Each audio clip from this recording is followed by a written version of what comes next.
Hello students, I hope you all are doing well. So today we are going to do one more chapter from your book First Flight, that is chapter 7, Glimpses of India. As we think about our country, many images of people and images of different type of culture come to our mind. India being a diverse and multicultural society, so people from all caste and religion live here with harmony. As you know, that India has a history of colonial rule and that has a major influence on its culture as well. In this chapter, Glimpses of India, we are going to read three different stories from three parts of our country. So not only the British, but Dutch, French and Portuguese have also played a part in the history of our country. So if we talk about the influence of French and Portuguese, so one name comes to our mind, that is Goa. So out of the three parts, first part from this chapter is A Baker from Goa.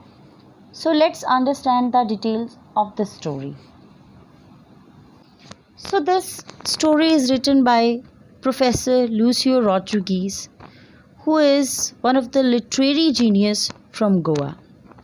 He may have long departed this world, but nevertheless his legacy of literature lives on through his writings and his students as well.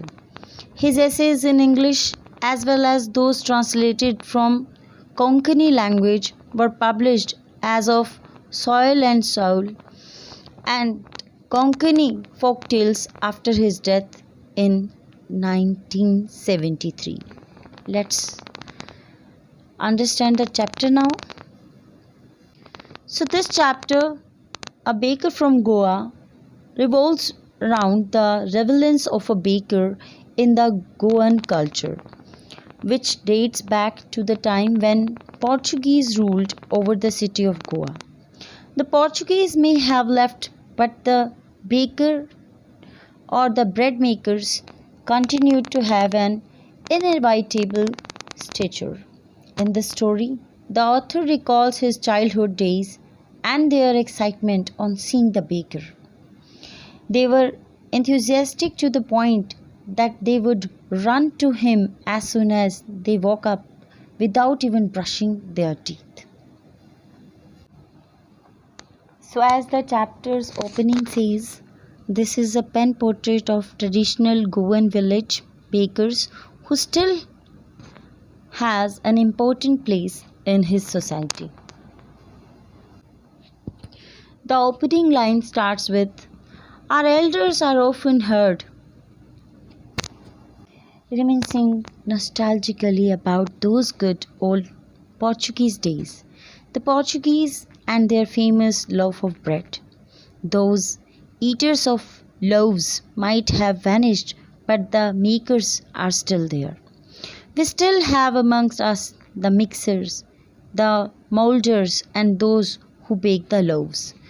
Those old age time-tested furnaces still exist. The fire in the furnaces has not yet been extinguished." So the writer starts recalling the days when he was a little child and lived in Goa.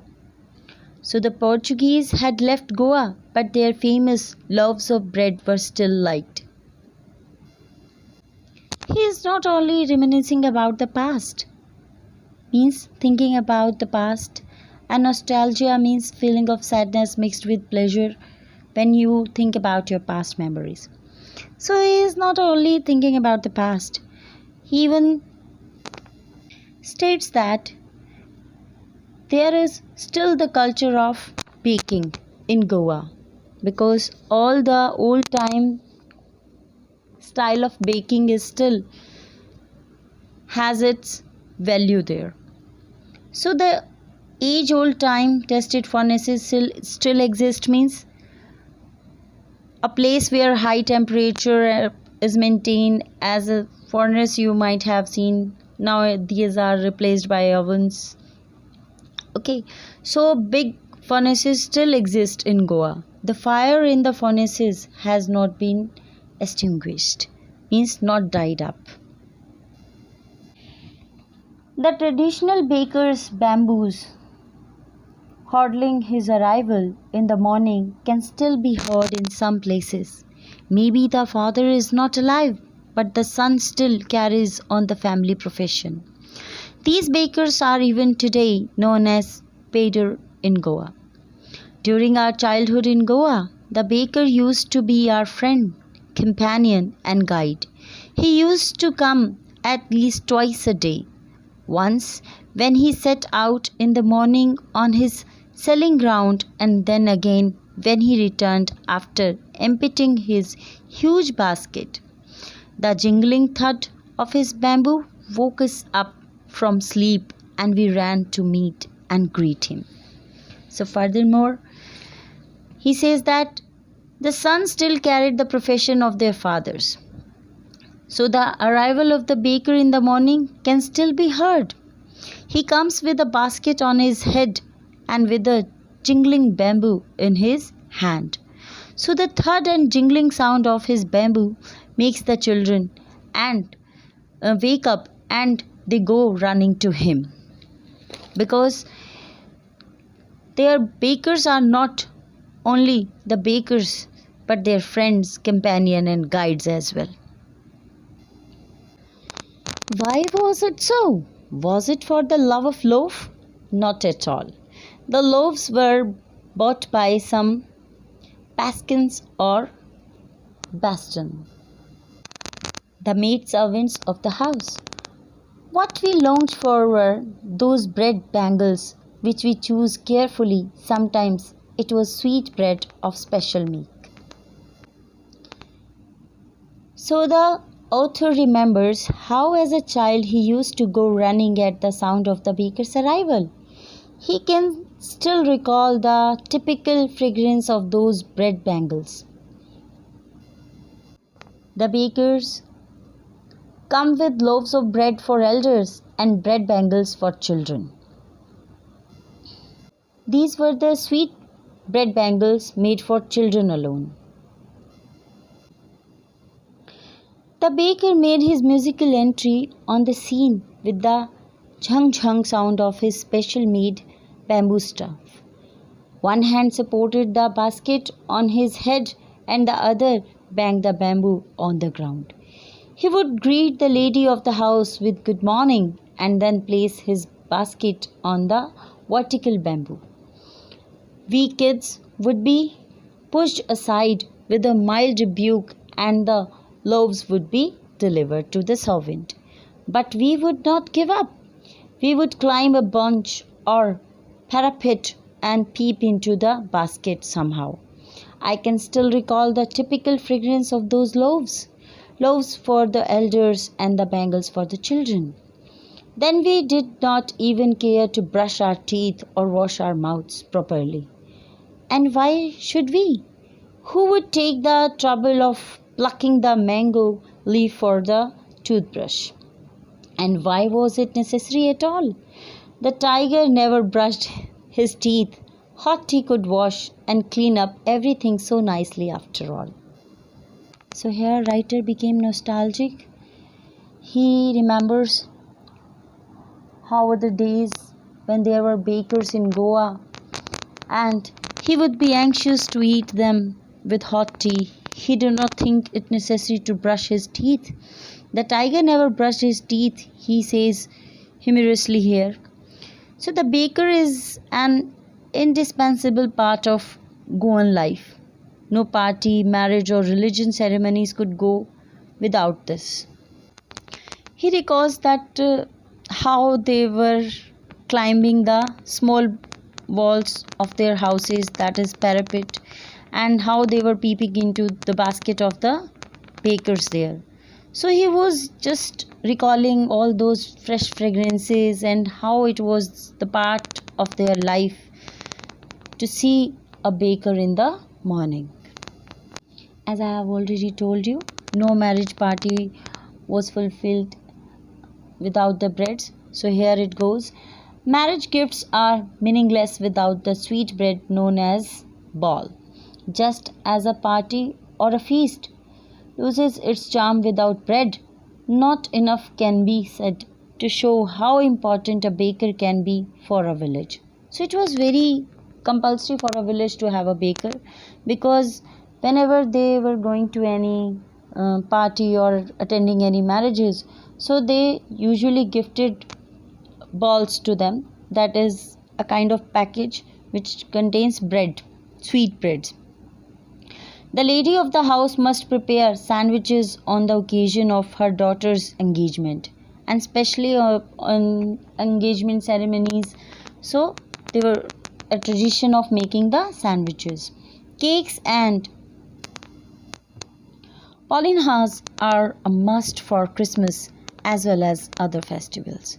So not only the sandwiches and sweetbreads, even cakes, Paulinhas means sweet cookies, are a must for Christmas as well as other festivals. Thus, the presence of the baker furnace in the village is absolutely essential.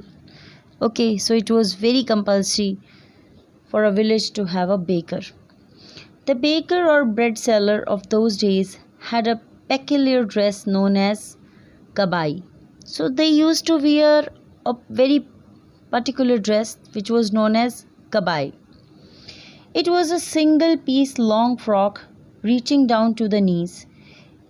In our childhood, we saw bakers wearing a shirt and trousers which were shorter than full length ones and longer than half pants, means capris. Even today, anyone who wears a half pant which reaches just below the knees invites the comment that he is dressed like a pedder. So they are also considered as pedder. Okay, means who are selling the breads. So this para says that what was the appearance of baker in Goa. The baker usually collected his bills at the end of the month. So they usually delivered the bread daily to houses, and in the end of the month usually collected the bills for it. Monthly accounts used to be recorded on some wall in the pencil. So it might be done in some houses in India today as well. So monthly record of the bill might be noted down on a wall with the pencil. Baking was indeed a profitable profession in the old days. So it was very profitable because everybody was consuming breads and everything. The baker and his family never starved. So obviously they were baking the bread.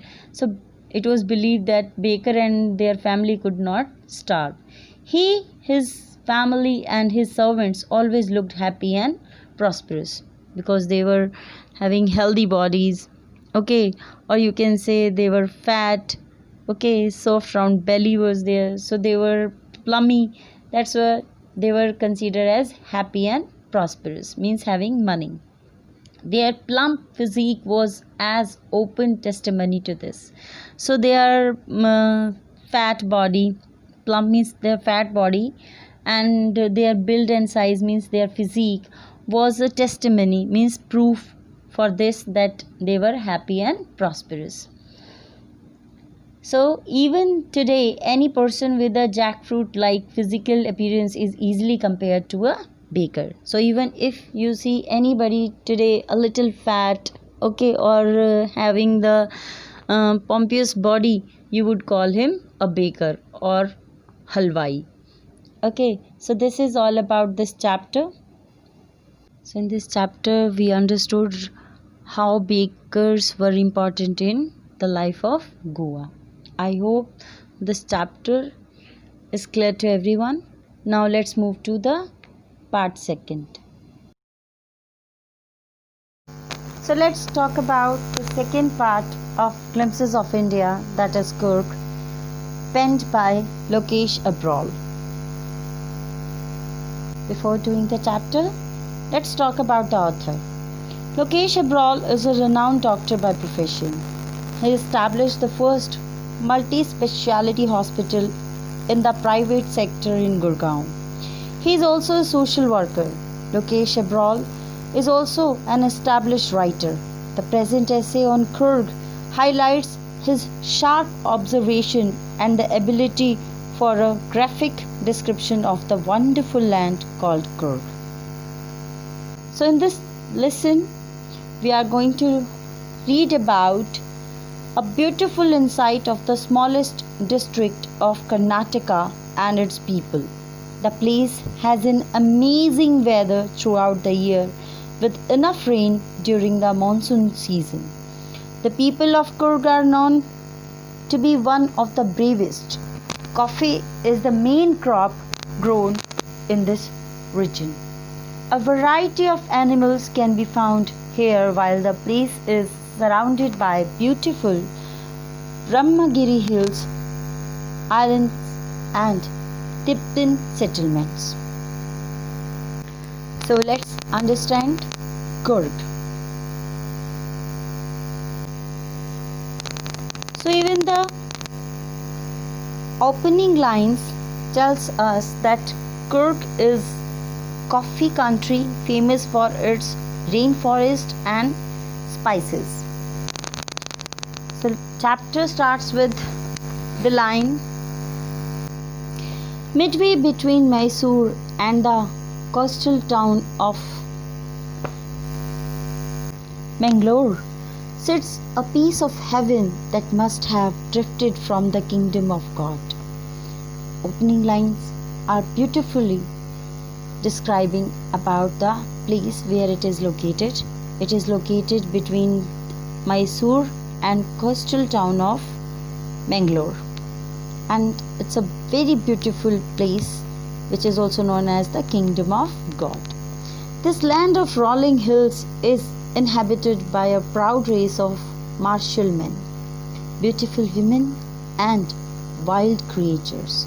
So as I have told you, it is famous for rainforest, so it also has many other charms, like this is covered all around by the hills, and there are the people who are skilled in martial arts, and their women are so beautiful, and it has many wild creatures in it. Coorg or Kodagu, the smallest district of Karnataka, is home to evergreen rainforests, spices and coffee plantation. So it is mainly famous for rainforest, spices and coffee plantation. Evergreen rainforest cover 30% of this district. So rainforest covers the land 30% of this district. During the monsoons, it pours enough to keep many visitors away. So it's not a good idea to visit Coorg in monsoons because there it rains heavily. The season of joy commences from September and continues till March. So if you plan to visit Coorg, what is the ideal time to go there? Between September to March. The weather is perfect with some showers thrown in for good measures. The air breathes of invigorating. Invigorating means giving health and energy. So there is fragrance in the air, that is of coffee, which gives you energy and also health. Coffee estates and colonial bungalows stand tucked under tree canopies in prime corners. Canopies means the roofs, like covering, hanging above as shelter or decorations. So you would find that all the buildings are in a form of colonial bungalows. The roofs are decorative. Okay, so it is surrounded by the trees. The fiercely independent people of Coorg are possibly of Greek or Arabic descent. So originally the people are from Greek or Arabic region. As one story goes, a part of Alexander's army moved south along the coast and settled here when return became impractical. So the story goes how the Greeks entered this region when Alexander was in march for winning the world. So they came to this area and they refused to go from here. They settled here, and that's why it has Greek origin. These people married amongst the locals, and their culture is apparent in the martial traditions, marriage, and religious rites, which are distinct from the Hindu mainstream. So usually Hindu have their own culture of marriages and everything, but we can see the influence of Greek culture because many Greeks were married to the local here in the times of Alexander, and that's why their tradition and all the values are carried so long. The theory of Arab origin draws support from the long back coat with an embroidered wrist belt worn by the Kodavus. So here Kodavus means the men. They usually wear a long coat which represents that maybe they have some link to the Arab dynasty as well. So as you could see in this picture as well, the men on their traditional ceremonies are wearing these Kodavus, somewhat like which Arab wears as their overcoat. So these type of dresses are called as kuppai. It resembles the kufi worn by the Arabs and the Kurds. So this is much more related with kufi, which is worn by the Arabs, and here it is known as kuppai. Kurgi homes have a tradition of hospitality. So they welcome their guests with wholehearted, and they are more than willing to recount numerous tales of valor related to their sons and fathers. If you would visit any Kurgi home, you would be welcomed very nicely, and moreover they won't welcome you, but they would tell you the brave stories of their sons and fathers, okay, about their courage. The Kurg regiment is one of the most decorated in the Indian army, and that's why the Kurg regiment is one of the most famous in Indian army. So they are very brave. That's why Kurg regiment is one of the most decorated in Indian army. And the first chief of the Indian army, General Cariappa, was a Kurgi. And if you would remember who was the first chief general of the army, Indian army, who was the General Cariappa, he was also a Kurgi. Even now, Kodavus are the only people in India permitted to carry firearms without a license. It is very important. See how brave they are, how controlled they are. So Kodavus means the people who are living there, the men, they are the only one who could carry any gun or any firearms without a license. The river Kaveri obtains its water from the hills and forest of Kurg.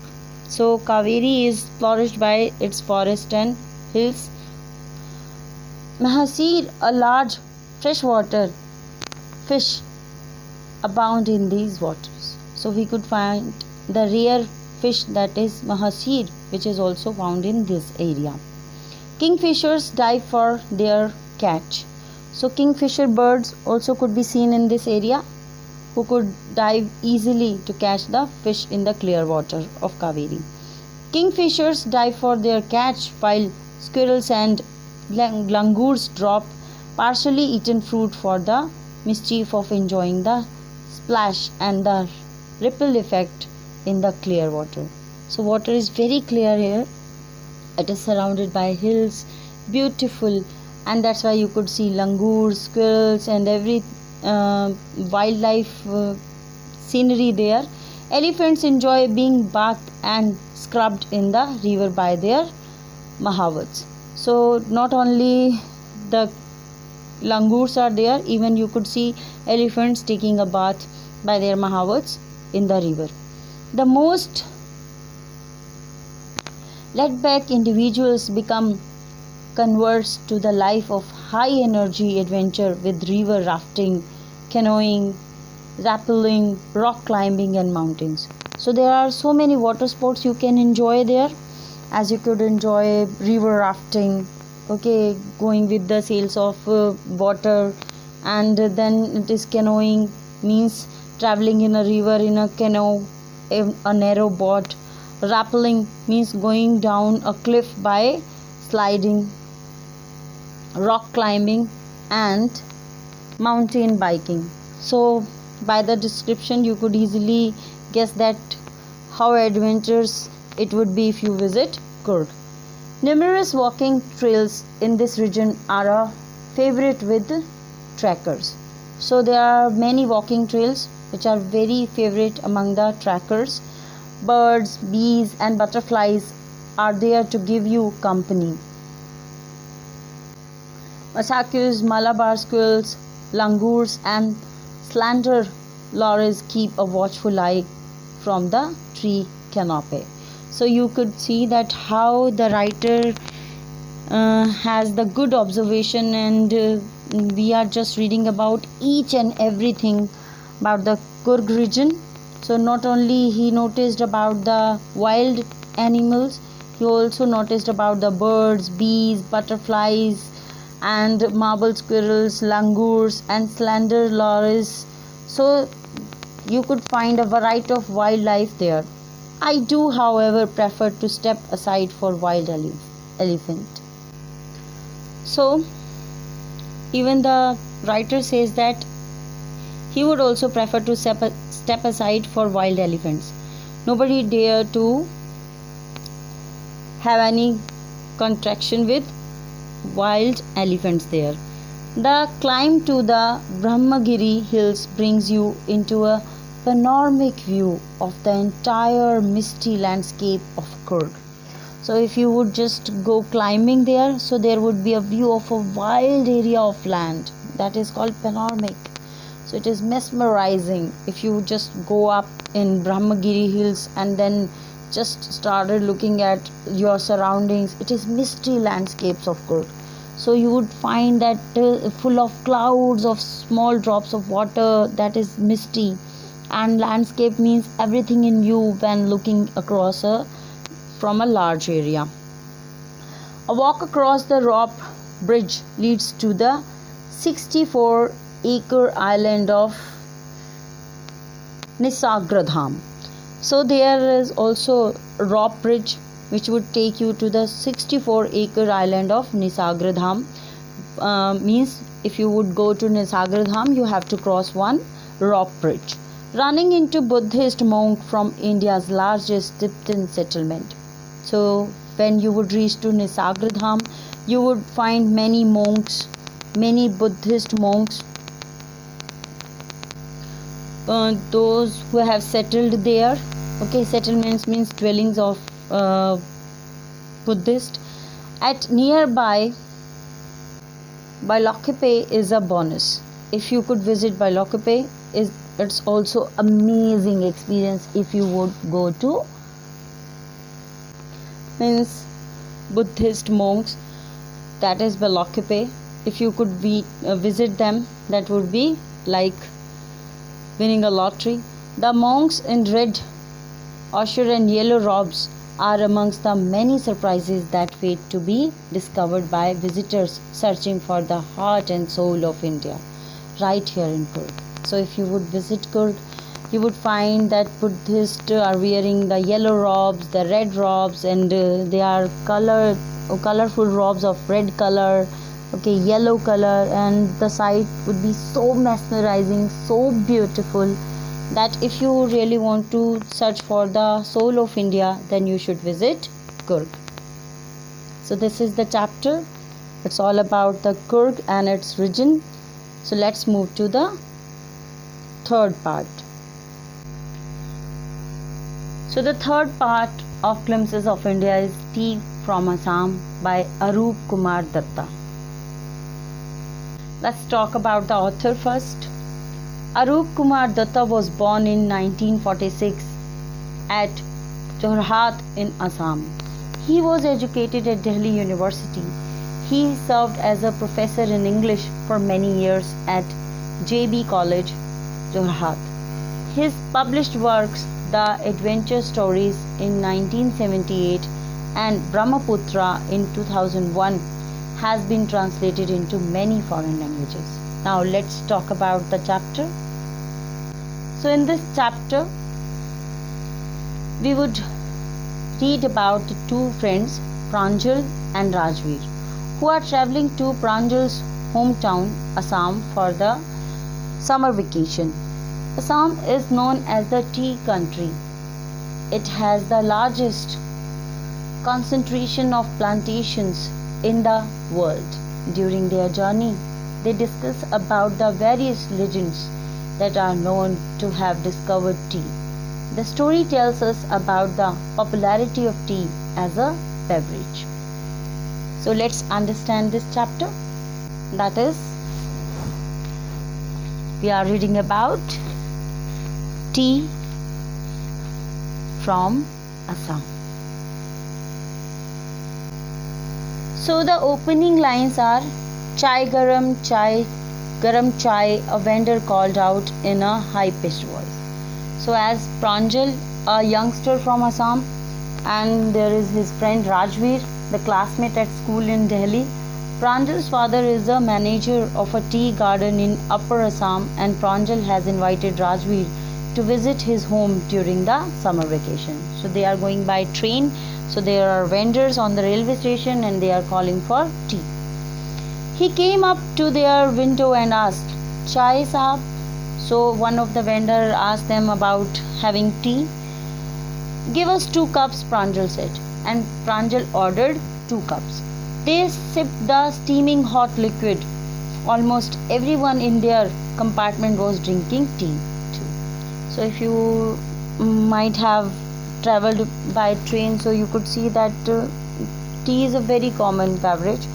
Means out of if you would just talk about 10 people, out of them 6 would have tea. Okay, so they were also having and sipping that steaming hot liquid. Do you know that over 80 crore cups of tea are drunk every day throughout the world? Rajveer said. So Rajveer was studying about the tea. So he came across one data where it was written that 80 crore cups of tea are drunk every day throughout the world. Who? Exclaimed Pranjal. Tea really is very popular. So it just surprised Pranjal and he made the statement, oh wow, it means tea is very popular. The train pulled out of the station. Pranjal buried his nose in his detective book again. Rajveer too was an ardent fan of detective stories, but at the moment he was keener on looking at the beautiful scenery. So as the train again started, and Pranjal, who was reading a novel, was again busy reading his book, but Rajveer, he was so excited.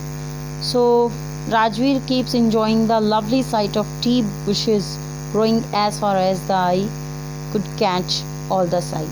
So he was so excited because for the first time he was visiting Assam. So instead of reading any detective book, he was just mesmerized by the beautiful scenery. It was green everywhere. Rajveer had never seen so much greenery before. Because Rajveer was living in Delhi, that's why it is an MNC, so hardly you could see any greenery there. But as you would move to any hill station or some places which are full of greenery, you would also be charmed by that. So as Rajveer was. Then the soft green paddy fields gave way to tea bushes. So as he was looking outside, he was so mesmerized by the beauty of the tea fields and then tea bushes. It was a magnificent view. It was so wonderful, extremely impressive view. Magnificent means extremely impressive. Against the backdrop of densely wooded hills, a sea of tea bushes stretched as far as the eye could see. So it was like it was covered with the wooden hills, and then in between there were tree plantation, and the site was aqua site. Dwarfing the tiny tea plants were tall, sturdy shade trees, and amidst the orderly rows of bushes busily moved doll-like figures. So it was so beautiful. You could see that everywhere. You could see the tea plants. Okay, there were small bushes. Okay, and drafting means to make a small scene. So you could say that there was all over tree, and they were just rising out in a large mass, and they were just having the doll-like appearance. So in the distance was an ugly building with smoke billowing out of tall chimney.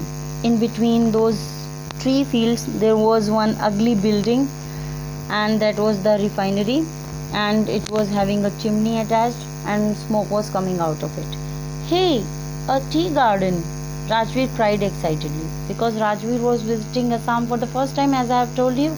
So he was very excited to see the tea gardens. Pranjal, who had been born and brought up on the plantation, didn't share Rajveer's excitement. So Pranjal was not as excited as Rajveer was, because Pranjal was brought up there, he was born there, so he was not having any interest in that. Oh, this is a tea country now, he said. Assam has the largest concentration of plantations in the world. You will see enough gardens to last you a lifetime. So he just informed him that we are having the largest plantation in the world of tea, and if you would just move around, you would see so many gardens that you might have not seen in your lifetime, and would remember it for your lifelong. I have been reading as much as I could about tea, Rajveer said. He said that I have already done some homework, so I have read about tea as well. No one really knows who discovered tea, but there are many legends. So there are many stories related to discovery of tea, how it was discovered. So let us read about it. It is very interesting. This part of chapter is very interesting. So what legends? So Pranjal asked, what kind of stories you have read about? Well, there is this one about the Chinese emperor who always boiled water before drinking it. One day a few leaves of the twigs burning under the pot fell into the water, giving it a delicious flavor. So it is said that they were tree leaves. So there was one story that one emperor was having the habit of drinking boiled water before going to sleep. So one day, all of a sudden, what goes under the pot fell into the pot, and that was tree leaves, and it became a delicious flavor. So these were the tea leaves. Tell me another, scoffed Pranjal. So he was laughing and saying, okay, go on, tell me another. We have an Indian legend too. So we are having our original Indian legend as well. Bodhidharma, an ancient Buddhist ascetic, cut off his eyelids because he felt sleepy during meditation. So there was Bodhidharma. He was a Buddhist, devotee. So he just cut off his eyelashes, and because he didn't want to just going to slumber while doing the meditation, then what happened? 10 tea plants grew out of the eyelids, and because of those eyelashes, so it grew into 10 tea plants. The leaves of these plants, when put in hot water and drunk, banished sleep. So it was believed that whenever you just boil the tea leaves into water and consume it, so it would really make you not to sleep. Tea was first drunk in China. So originally it came from China, Rajveer added, as far back as 2700 BC. In fact, not only the 2700 before Christ. In fact, words such as tea, chai and chini are from China. These are Chinese words. Tea came to Europe only in the 16th century. So when it came to the other world, part of the other world, so it came into the 16th century and was drunk more as medicine than as beverage, and it was most popular as medicine, okay, not as beverage. The train clattered into the Mariani Junction. The boys collected their luggage and pushed their way to the crowded platform. So they just drifted themselves to their destination. They were moving towards Pranjal's house, and they were coming out from the station, railway station. Pranjal's parents were waiting for them. So outside the station, Pranjal's parents were already waiting for them. Soon they were driving towards Dhekiabari. So they were just going towards Dhekiabari, the tea garden managed by Pranjal's father. So in that region, all the tea gardens were managed by Pranjal's father. An hour later, the car veered sharply off the main road. So an hour later, they were just turned suddenly. Veered means turned suddenly. So they were just turned suddenly to from the main road to Dhekiabari. They crossed a cattle bridge and entered Dhekiabari tea estate. So they just crossed one cattle bridge and then they entered to that region. On both sides of the gravel road were acre upon acre of tea bushes. So they could see all around, it was surrounded by tea plantation, all neatly pruned to the same height. Groups of tea pluckers with bamboo baskets on their backs, wearing plastic aprons, were plucking the newly sprouted leaves. So they could see that the workers were plucking tea leaves from the tea fields, and it was so beautiful. It was really exquisite. Pranjal's father slowed down to allow a tractor pulling a trailer load of tea leaves to pass. So they just make a way for a tractor to pass with all the load of tree leaves. This is the second flush or sprouting period, isn't it, Mr. Barua? So Rajveer asked from Mr. Barua. It was the surname of Pranjal's father. It lasts from May to July and yields the best tea. So this is the time where we could have the best tea plantation. This is between May month to July month. So this is the second flush. Okay, that is the sprouting period. You seem to have done your homework before coming, Pranjal's father said in surprise. So he was so surprised by the knowledge Rajveer was holding regarding the tree plantation. So he was so impressed and commented him that you really did your homework so well. Yes, Mr. Barua, Rajveer admitted, but I hope to learn much more while I am here. Rajveer accepted that he had read about all the things like plantation and many more, but he wanted to just practically learn it, and he would learn when he would be here. He would stay here. So this is the chapter. We have read about the Assam and its tree plantation. So this is all about we have read in this chapter. So in this chapter, the first part is a pen portrait of a traditional Goan village bakers who still has an important place in Goan culture. Although the Portuguese have left India long back, still they were having that culture alive. The second part is a pen portrait of Coorg, well known for coffee plantation, famous for its rainforest and spices. And the third part is about the tree plantation in Assam.